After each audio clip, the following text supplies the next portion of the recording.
कुछ दिनों से कुछ युवाओं ने एक प्लेटफॉर्म बनाया कॉकरोच जनता पार्टी के नाम से, और उसको लेके एक बड़ी क्रांति हो रही है। तो क्या ये केवल एक बुलबुला है या फिर ये आगे जाने वाला कुछ संकेत है? और साथ ही अभी हमने देखा पिछले ही दिनों में कि पेपर लीक की भी एक समस्या आई, जिससे बहुत सारे युवाओं को, बहुत सारे छात्रों को अ, बहुत प्रॉब्लम आई है। तो क्या ये इसका ही कारण है? देखिए करीबन 3 महीने पहले संस्कार चैनल पे मैंने सुनील जी के साथ, अमित जी के साथ जब पॉडकास्ट किया था, तब बताया था कि युवाओं को लेकर चीज़ें आएँगी और युवा सड़कों पर उतरेंगे। अब हुँ, जो है सोशल मीडिया पर उतर रहे हैं। हुँ, लेकिन आपने पेपर लीक होने पर स्टूडेंट्स को जो है सड़कों पर उतरते हुए भी देखा। तो आपने युवाओं को सड़क पर उतरते हुए भी देखा, चाहे विरोध करने में हुआ, और मैं बता दूँ कि सोशल मीडिया पे तो बहुत दिखा, भले ही हुँ, मीडिया ने उसको बहुत ज़्यादा कवर अप नहीं किया। तो हुँ, हाँ, मैं आपको बता दूँ, अगर आप कॉकरोच की बात करें तो एक बुलबुला ही है हुँ, और बहुत ज़्यादा नहीं रहेगा, क्योंकि अगर आप कायदे से और फ़ायदे से देखें तो इसमें हमारे देश के लोग कम हैं और बाहर के देश ज़्यादा है। तो वैसे भी अगर बाहर के देश के लोग हमारे देश की राजनीति और जनता पार्टी का हुँ, नाम इस्तेमाल कर रहे हैं तो वो होना नहीं चाहिए। लेकिन हाँ, इस तरह के बुलबुले अब आप उठते हुए देखती ही रहेंगी। हुँ। ये जो ग्रहों का परिवर्तन है मैम, तो ये किस तरीके से होता है और फिर इंसान की ज़िंदगी में कैसे इसका इफ़ेक्ट पड़ता है? ये सच है क्या कि जो ग्रह परिवर्तन होता है उसका इफ़ेक्ट पड़ता है लोग की लाइफ ये में? किस तरह से होता है, तो ये पृथ्वी गोल है, चलती रहती है, तो एक ग्रह एक राशि से निकल के दूसरी राशि में जाते हैं, तो इस तरह से ये गोचर होता है। लेकिन ये कहना कि इनका असर हमारे जीवन में नहीं पड़ता तो भयंकर पड़ता है, और हुँ, कैसे नहीं पड़ता ये तो आपके सामने प्रत्यक्ष है कि इस वक्त केतु जो है वो सिंह राशि में बैठे हैं और सिंह राशि वालों की ज़िंदगी में जो उथल-पुथल चल रही है, केतु कभी तो उन्हें बहुत प्रॉफ़िट करवा रहा है, कभी उनका मन विचलित कर देता है। सिंह राशि वालों की ज़िंदगी से बहुत सारे ऐसे जो उनको गलतफ़हमियाँ थी, ये मेरे दोस्त है, ये मेरा प्यार है, ये मेरा यार है, और वो सब लोग उन्हें छोड़-छोड़ कर जा रहे हैं। घर घर के बड़े बुज़ुर्गों की तबीयत भी सिंह राशि के लोगों को दिखाई दे रही है। वहीं मीन राशि में शनि बैठा हुआ है और उनकी ज़िंदगी को उसने स्लो कर दिया है। कहीं न कहीं शनि की सारसती में मीन का गोचर जब वहाँ हो रहा है तो लाइफ़ में तकलीफ़ें बहुत आ रही हैं। वहीं अगर मैं कुंभ की बात करूँ तो negative thoughts, overthinking, mood swings, anxiety, क्योंकि हुँ, वहाँ पर इस वक़्त राहु बैठे हुए हैं। तो जो ग्रह जहाँ बैठा होता है उसके गोचर का असर, उसकी परिवर्तन का असर, उसकी महादशा, दशा का असर आपके और हमारे जीवन में होता है। जैसे कि इस वक़्त भारत में मंगल की महादशा चल रही है हुँ, और मंगल मुख्य कारक होता है डॉक्टर का, हुँ, मंगल मुख्य कारक होता है सेना का, मंगल जो है सेनापति होता है तो युवा है। हुँ, युवाओं को देखिए सड़कों पर उतरना, डॉक्टरों के पेपर का लीक होना, वरना एग्ज़ाम तो कई होते हैं, फिर डॉक्टरों का ही हुँ, पेपर लीक क्यों हुआ? हुँ, क्योंकि मंगल की महादशा चल रही है। तो इस तरह से जब भी कोई दशा चलती है, उसका असर या उससे जुड़ी हुई घटनाएँ हमें अपने जीवन में आम तौर पे देखने के लिए मिलती हैं, और ये मकान का बनना, प्रॉपर्टी के दामों का एकदम से हाई अप हो जाना, प्रॉपर्टी से जुड़े कुछ विवादों का सामने आना कि भैया वहाँ पर घपला हो गया इस प्रॉपर्टी को लेकर, हुँ, या फिर डॉक्टर या डॉक्टरों से जुड़ी या हॉस्पिटलों से जुड़ी हुई खबरें आपको आगे भी दिखाई देती रहेंगी। हुँ। हम बात करते हैं सूर्य की, सूर्य के राशि परिवर्तन की, इनका सबसे ज़्यादा असर किन राशियों पर पड़ेगा? देखिए, सूर्य का राशि परिवर्तन हर एक महीने में होता है। जिस राशि में सूर्य प्रवेश करता है उस पर हुँ, तो होता ही होता है, लेकिन इसका असर 12 की 12 राशियों पर होता है। ये कहना कि पर्टिकुलर सूर्य का राशि परिवर्तन हुआ है तो वो केवल एक ही राशि पर असर होगा, ऐसा कभी नहीं होता।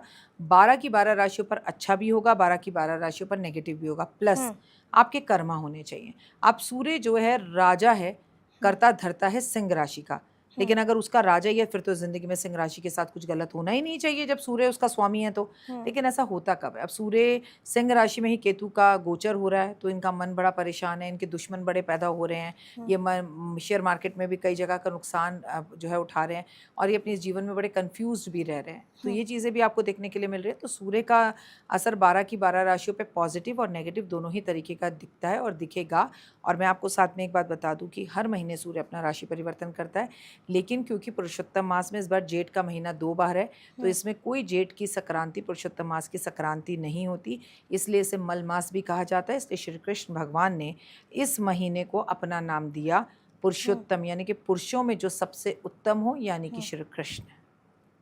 तो ये महीना श्री कृष्ण का है। बिल्कुल, और ये महीना दान का है, पुण्य का। मैं आपको बता दूँ हुँ, कि हमारे यहाँ पर जब से ये पुरुषोत्तम महीना शुरू हुआ है, कोई पूजा, कोई हुँ, गृह प्रवेश, कोई बड़ा मुंडन, कोई सगाई, मंगनी, कोई गाड़ी खरीदना, कोई शुभ कार्य नहीं हो सकता। हुँ, इसमें सब वर्जित है, लेकिन इस पूरे समय पर दान, पुण्य, हुँ, हवन, गंगा स्नान और दीपदान, इनका महत्व, धार्मिक यात्राएँ करना, इसका महत्व बहुत है। मतलब हुँ, ये पूरा महीना समर्पित है हुँ। दूसरों की सेवा के लिए। तो मैम सबसे ज़्यादा इस महीने में कौन सी चीज़ दान करें हमारे दर्शक जिससे उनको फ़ायदा हो, वो किसी भी राशि के हों?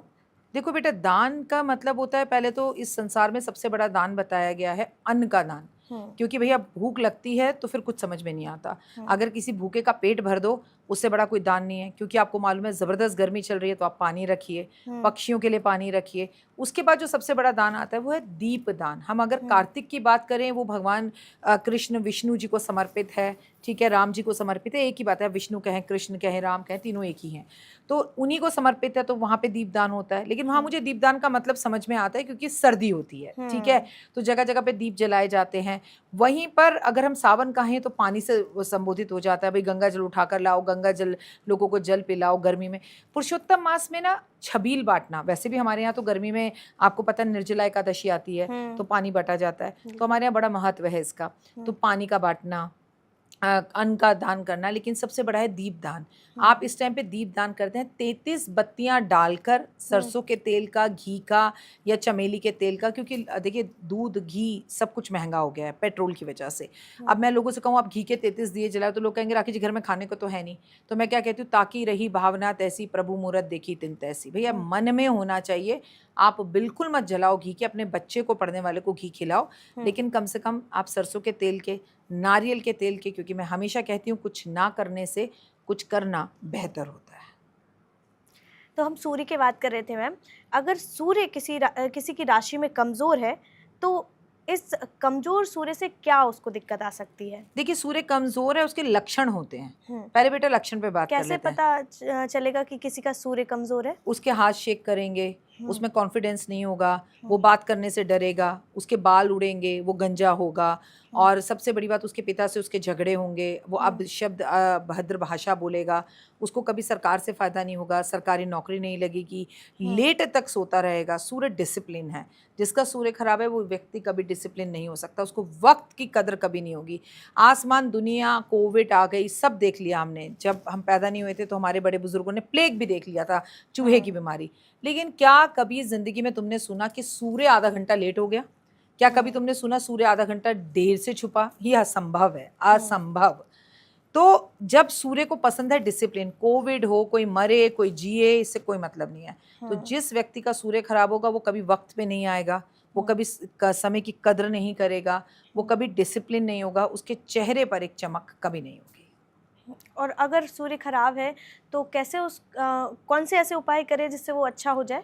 सूर्य मतलब घर के अंदर पिता। सबसे पहले अपने पिता का सम्मान करें, और पिता अगर अब इस दुनिया में नहीं रहे तो पिता सम्मान, लोगों का सम्मान करें, बड़े बुजुर्गों के पैर छुएं, सुबह जल्दी उठें, 4 बजे उठकर जो है सबसे पहले आप गरम गरम कोसा गुनगुना पानी पिएं, व्यायाम करें, सूर्य नमस्कार, सूर्य प्रणाम करें, सूरज को जल दें, आदित्य हृदय स्तोत्र का पाठ करें, संडे के व्रत रखें, संडे को नमक, अदरक और तेल बिल्कुल ना खाएं, एक टाइम का भोजन करें, मीठा करें, और वो भी याद रखें कि अपने घर का करें, किसी और का ना करें। इन सब कार्यों से आपका सूर्य अच्छा होता है।